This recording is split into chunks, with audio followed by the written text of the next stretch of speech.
Next 10 years, an estimated 142 million girls will be forced to marry.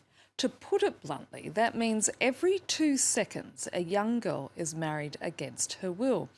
American documentary photographer Stephanie Sinclair has spent the last 15 years capturing the traumas associated with child marriages in places such as Nepal, Yemen and Nigeria. An exhibition of her photographs entitled Too Young to Wed is currently on display here in Paris, and I'm delighted to say that she joins me in the studio today. Thank you so much, Stephanie, for coming in. Many photographers zip in and out of conflict zones. Many don't really engage in terms of, they take the photos and they leave, but they don't engage with the subjects that they're taking photos of. But that didn't happen with you, did it? No, it's kind of hard with this subject material to kind of let go and not follow up with the girls that I can. So I've been working on this project for about 15 years now. Let's take a look at some of the images, and particularly 2 of them from Yemen, which I found incredibly striking. The first is of 2 young girls with their grooms. What's the story behind this particular image? Those 2 young girls, their names are Tahani and Ghada. They're 8 years old. And actually, that portrait was done, it was done with cooperation of the sheikh, the local sheikh in the village, because, in that community, although they were practicing kind of an extreme force of child marriage where the girls are very young and the men are much older, they didn't really understand the consequences, the negative consequences. What are the age differences between the young girls and the men that they're marrying? These 2 girls, like I said, they were 8 years old, and their husbands were in their 30s. And did they have any idea of what was coming up, what lay ahead for them? To my understanding, Tahani, the girl in pink, she had been married actually for 2 years at that point. So she was married at 6. And, I do believe that she had to follow through with all the wifely duties that were put upon her. Despite the young age? Yeah. And Ghada was not in that situation. She was still living with her, she was living with her father. And in fact, Tahani's groom was Ghada's older brother. And let's talk about the second image, which is of a young girl lifting the veil up in somewhat of a defiant fashion. What's her story? Yeah, that's Nujood Ali. She became kind of an international heroine because she requested a divorce when she was only 10 years old. And she really inspired a lot of other girls to kind of follow suit. She went to the courthouse by herself and was looking for an attorney to represent her, and she met a woman named Shada Nasser who represented her in court, and she was able to get a divorce and return to school. And now with the conflict in Yemen, reports are coming out from the UN Population Fund that there are even more marriages happening because of the instability there. You've also made a video recently. I'd just like to take a look at a clip from that.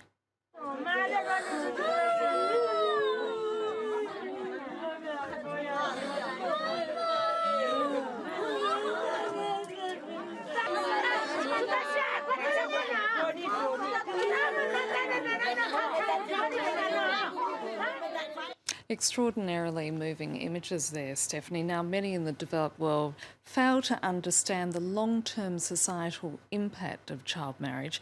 And in these cultures themselves, these are traditions that go back thousands of years. So in one way, how do you change the cultural mindsets in that sense?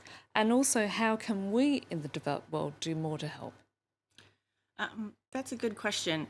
Well, first of all, we did have child marriage in our communities as well. So, people didn't, part of this comes from the fact that people didn't live as long as they do now. And it wasn't common for people to have, for boys or girls to have the education that they do today, educational opportunities. And so, so you're seeing this really in places where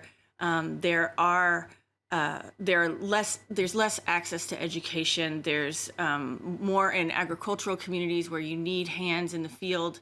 I don't think that parents are trying to hurt their children, but I do feel that they just don't understand how it perpetuates the cycle of poverty. And the film that was done on the year, it was around the year anniversary of the earthquake that they had. And this is a community that did want to, curb child marriage practices, but then they're living kind of on the brink of poverty as it is, like where they're just living, farming to eat, and then you have your town gets wiped out in an earthquake, and how do you have fewer options, and it's harder to feed the people you do have in your community. So then you can see in situations like that how child marriage will increase. And how can we in the developed world help? I think that we need to continue raising awareness about the issue, and holding governments accountable to the laws that are mostly in place. Most countries, Yemen doesn't have a minimum age of marriage, but most countries do have laws in place that say child marriage is illegal. They're just not enforced. And so we need to keep that pressure on. And I think that there's many organizations, including my own, Too Young to Wed, that are working directly with girls in the field. And I think that supporting their education, because education's the most protective factor that can, in fact, impact the girls' lives and keep them safe. So promoting education and making that available to girls, the most vulnerable girls, which are in the poorest regions of the world. In this digital era, does the power of the image still hold? Absolutely. I think that, people communicate more visually than ever before. So I think that imagery and photographs is incredibly powerful today. I think you have to, but I think that there's an opportunity and a responsibility in a lot of ways to say something with your work, because because people are communicating that way. I think it's really important to take advantage of that. And clearly you have done so as such. I'm trying.